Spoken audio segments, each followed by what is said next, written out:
that we had with our borough presidents, our mayors, and our business managers, or borough managers. As you just heard from Jane and Jeff,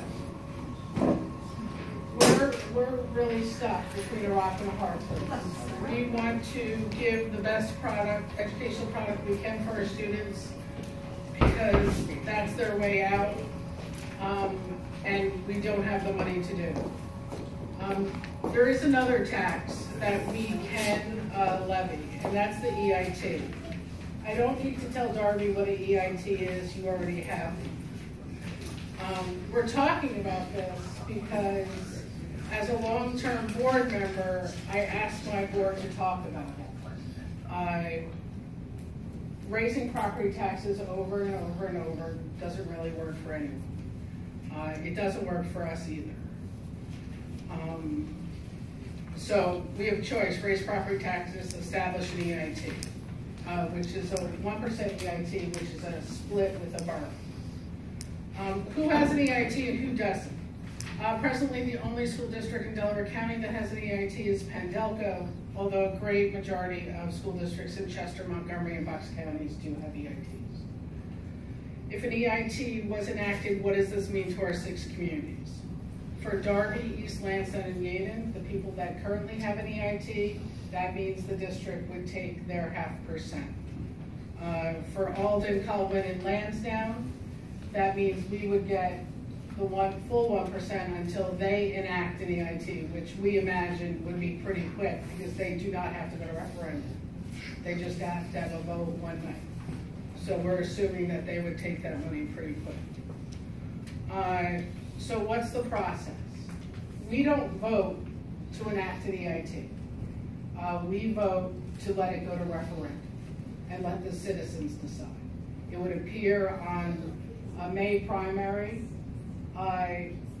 ballot, and it would be a yes or a no, and it would be a Democratic vote. There's a whole bunch of laws, and the lawyers are better at it than me. So what would the referendum question be? Shall the William Penn School District impose a 1% earned income tax pursuant to the local enabling tax, etc.? If we did an EIT, would it be the end of property tax? Probably not. We'd probably get 3 years out of it, maybe a little more, maybe a little less. I'm more optimistic than Mr. Kopp. But it's all to hold us out, hopefully, for the fair funding to come, right? We estimate that the fair funding lawsuit takes 4 or 5 more years. Right now, what the legislator's doing is they're throwing their lawyers at us. They just don't want this case to be heard. And they don't want it to be heard specifically for what you said, Mr. McKenna. The Constitution says a fair and adequate education. And clearly, it's not working how they're doing it. Kansas has been successful with this lawsuit. Maryland has been successful with this lawsuit. So the longer that Pennsylvania takes, they're just racking up other states where this is flying through and being solved. What would we use the extra money for? More robust curriculum, class size reduction if our physical plans allowed, adding to our meager fund balance, security training, and mental health services for our youth. I also just want to say that EIT, as you know, in your borough presently does not affect Social Security or pension payments. There's a lot more written here, but some of you have seen it before. Anybody have any questions?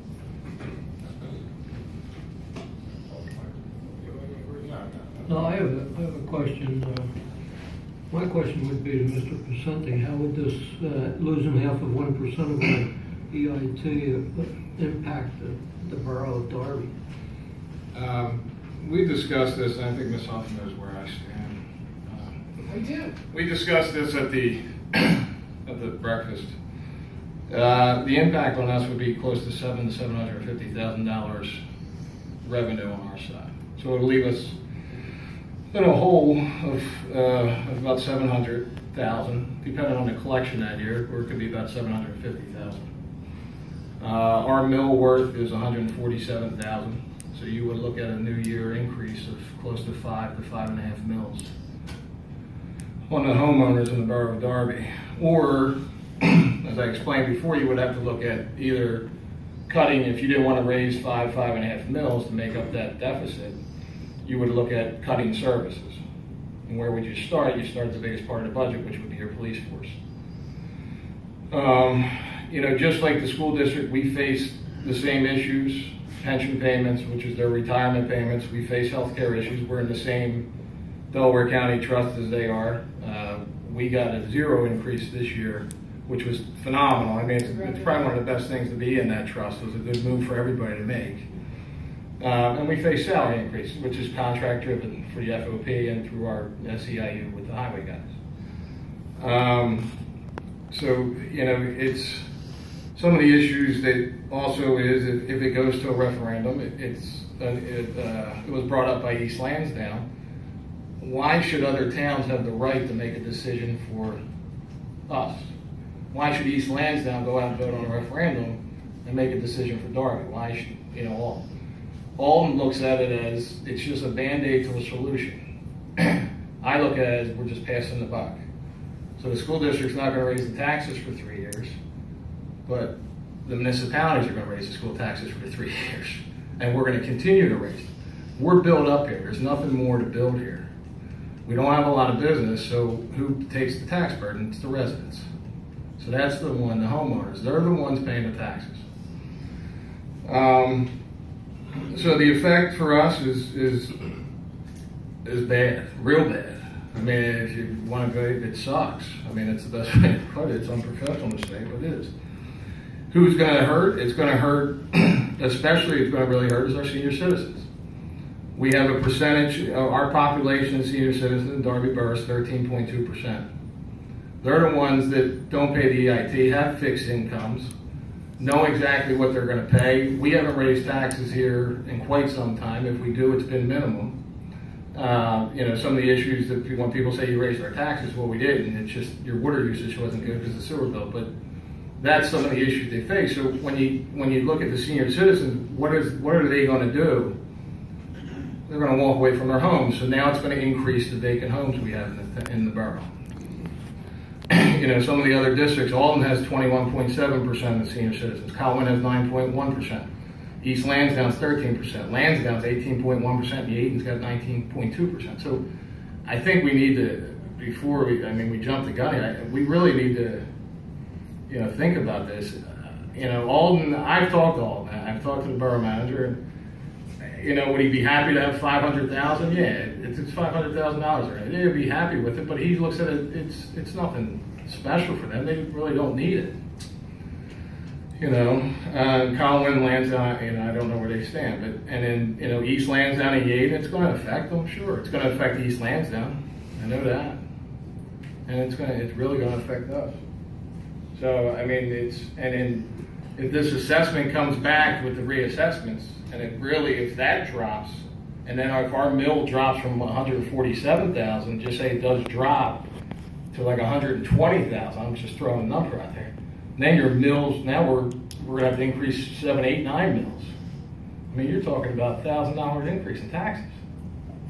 On top of paying sewer and trash fees. And trash fees, we're going to start talking about that soon. The county's looking at the dumping fee is going to go up to $30 a ton next year. You're going to be paying, we're paying 33 now. It's going to be like $63 a ton next year.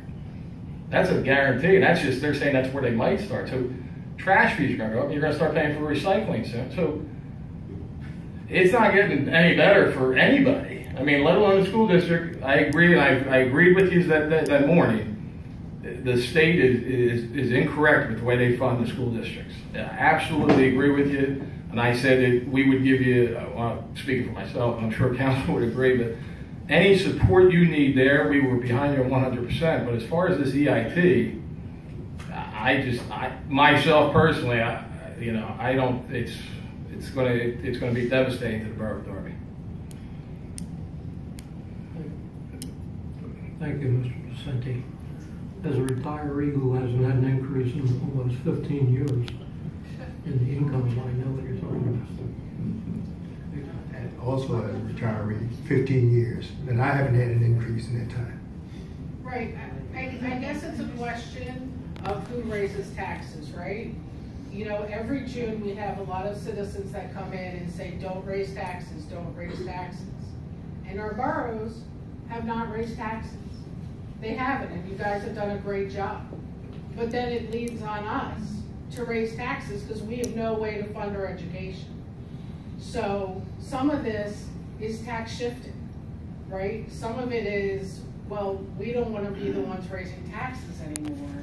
And there's also an upside for EIT, for us, if we look at it optimistically, is that we start doing career fairs and that we help our citizens get better jobs and therefore sort of funding our own increase. We're already talking about doing job fairs. So, I mean, some of that we would have to, you know, take a responsibility to get people better jobs too, to help the EIT on both sides. That's not going to work. Right. Okay. Well, we're going to do job fairs anyway. Great, but no, I mean, you have to drag people out to get a job. It's not going to work. Okay. To take, I'll say $750,000, or at least have a referendum on the machine, or yes or no vote to take $750,000 from Darby Borough, as far as I'm concerned, is totally ridiculous. You know, we can't afford, the borough can't afford it. If we do $750,000 to the school district, then we'll have to raise taxes for our residents. You know, and I am a resident, you know, and a multiple property owner, so that means that my money is going further. As a multiple property owner, you would actually make out better if we didn't raise taxes. No. Like that. I don't. It's all right. And I don't want to see taxes. I don't want to see taxes raised. I don't want to see. First of all, I don't want to see $750,000 for EIC money that the borough get go to the school district. Now, if the school district want to raise taxes, I won't like it. But I would feel better with that than taking money from the borough. Okay. I don't want to echo what exactly. Definitely, I'm getting ready to do that, but I'm sorry, what did you say, Jennifer? What were you getting ready to say? I said thank you. Oh, you're welcome. So we're going to open this portion now up for public comment. We're going to go row by row. Please state your name, your address, and whatever question and who you want to for your question. First row, Ms. Brown. Paula Brown, 206 Highland Avenue, Darby, Pennsylvania. The earned income tax was implemented in Darby Borough in 1994. This is nothing new. We knew this day was coming where we would have to give half of it to the school district. In 1994, when we first put this earned income tax in, we said we would collect in 1994 $2 million. We're only at $1.7 million. The problem with Darby is we don't aggressively collect the 1% earned income tax the way we should. If you remember correctly, when it was first put into place, Fitzgerald Mercy Hospital, everybody vacated and flew to the emergency room and said they didn't work in Darby Borough. They worked in the emergency room because it was Yaden, and they wouldn't have to pay the earned income tax. Well, now Yaden has it, okay? So everybody in the hospital should pay it, including your doctors, okay? Are we getting the earned income tax from the doctors, from the surgeries that they're performing at the hospital? Absolutely not.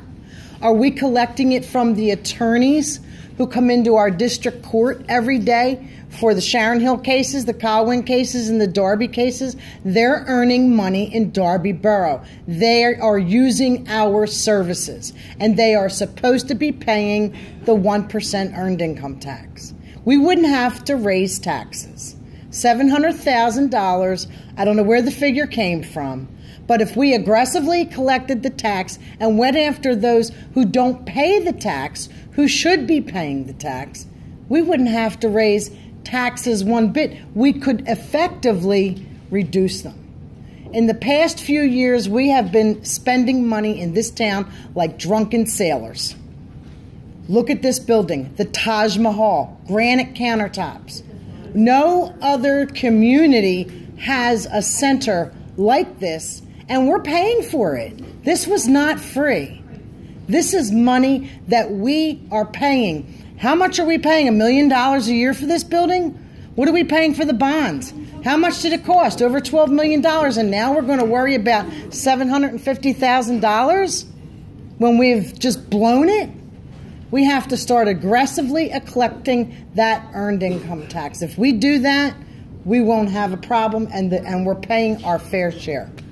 Thank you, Ms. Brown. Next row. Are you going this way? Next row. Or that way? I'm going this way. You don't mind? It's fine. Okay. So, Mrs. Thurman, I would like us to seriously consider. can you say your name, address?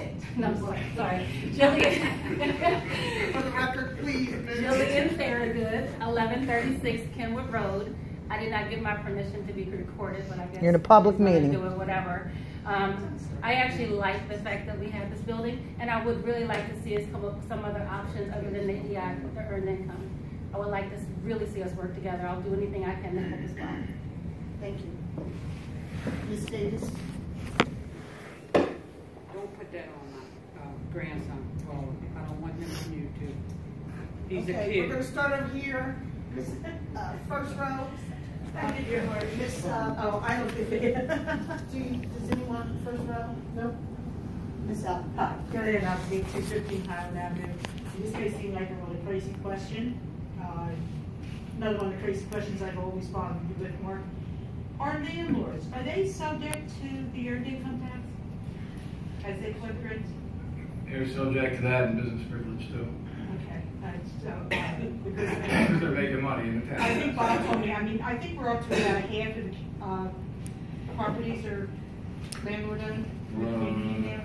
I know Bob told me the exact number one day.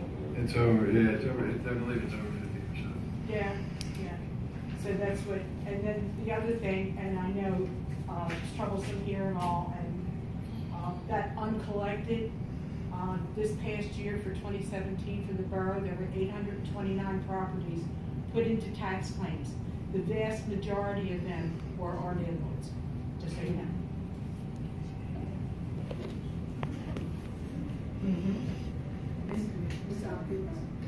Usually schools got the same. Next row. The next row. Anyone else? No. Okay, thank you.